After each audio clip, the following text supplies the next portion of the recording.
Hello प्यारे साथियों, this is Shubham Jadav और आपका ट्रूली इंजीनियर्स में स्वागत है, जहां पर बहुत बड़ी अपडेट के साथ आपके सामने आए हैं। आरआरबी जेई और एएलपी दोनों की एग्ज़ाम डेट अनाउंस हो गई है।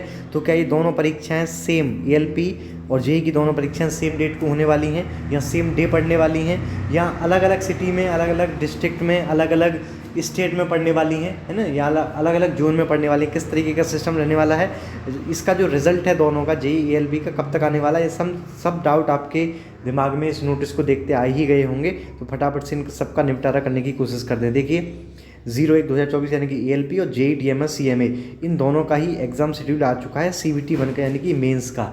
इसमें क्या बात की गई है आप ये देख सकते हैं कि ये एएलपी का है और ये जेई वाला है 03/2024। सीबीटी 2 एग्ज़ाम होना है 19 मार्च और 20 मार्च को, यानी कि 2 दिन में दोनों परीक्षाओं का निपटारा हो जाएगा। तो अच्छा, इसके अलावा आप ये देख पाएंगे कि the result for the CBT 1 are under finalisation and list of candidates short listed. जो शॉर्ट लिस्ट हुए हैं उनका सीबीटी 2 में कौन कौन शॉर्ट लिस्ट हुए हैं उनका शॉर्टली पब्लिश कर दिया जाएगा। शॉर्टली का मतलब कब तक, तो कब तक का मतलब ये है कि इस हफ्ते आप मानकर चलिए कि आपका जो रिजल्ट है शॉर्ट लिस्टिंग का, कि कौन कौन बच्चे मेंस के लिए सीबीटी 2 के लिए क्वालिफाई किए हैं, उसका स्टेटस आपको इस हफ्ते मिल जाएगा। बाकी आप सीबीटी 2 के लिए जो एडमिट कार्ड वगैरह है वो 10 दिन पहले, सिटी 10 दिन पहले देख पाएंगे, एडमिट कार्ड 4 दिन पहले डाउनलोड कर पाएंगे। अभी सबसे बड़ा डाउट ये रहता है यहाँ पर कि अब आपको ये पता चल गई कि हाँ एग्ज़ाम डेट आ गई है, 19 और 20 मार्च है।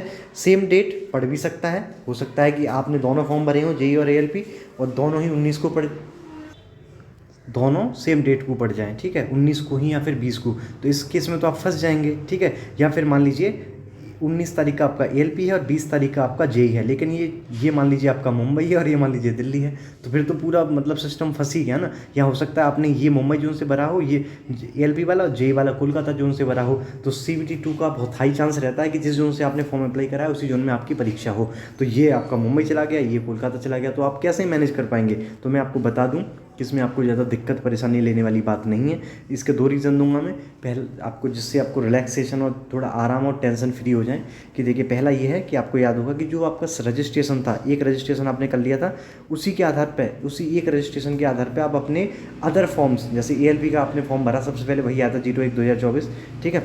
तो आपने एएलपी का फॉर्म भरा, उसके बाद जो जेई आया 03/2024, एनटीपीसी आया और जितने भी फॉर्म आए, ठीक है, वो आप आरपीएफ एसआई वगैरह वो सब आपने भर दिए थे सेम रजिस्ट्रेशन को, सेम रजिस्ट्रेशन नंबर को वो करके, उसी के आधार पर उसी का डाटा आपने एक तरीके से रिन्यू कर लिया था जेई वगैरह और एनटीपीसी वगैरह फॉर्म भरने में।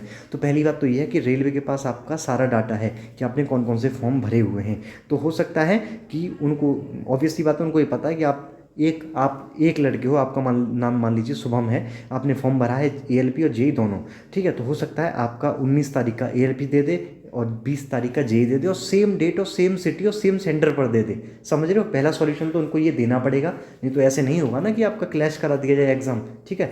तो पहला सॉल्यूशन ये रहा आपके लिए। दूसरी बात ये है, अगर ऐसा नहीं करता है, आपका 19 तारीख को ही एएलपी दे दे और 20 को जेई दे दे, और दोनों बहुत अलग अलग सिटीज़ में दे दिए जाए, एक दिल्ली एक मुंबई है, या एक कोलकाता और एक कहीं और है चेन्नई, तो ऐसे केस में हम आपके साथ हैं, पूरी तरीके से आपकी आवाज़ को रेलवे तक पहुंचाएंगे, क्योंकि इतना बड़ा इंजस्टिस आपके साथ नहीं होने दिया जाएगा। आप बिल्कुल टेंशन फ्री रहिए। ये रेलवे का खुद एक ब्लंडर है, क्योंकि ये रेलवे की मिस्टेक रहेगी अगर आपका सेम डेट को यहाँ अलग अलग सिटीज़ में एग्ज़ाम पड़ जाए तो, ठीक है। एक दिन के अंतर पर भी अगर एग्ज़ाम पड़ता है अलग अलग सिटीज़ में, तब भी आप मैनेज नहीं कर पाएंगे। तो आप बिल्कुल टेंशन फ्री रहिएगा।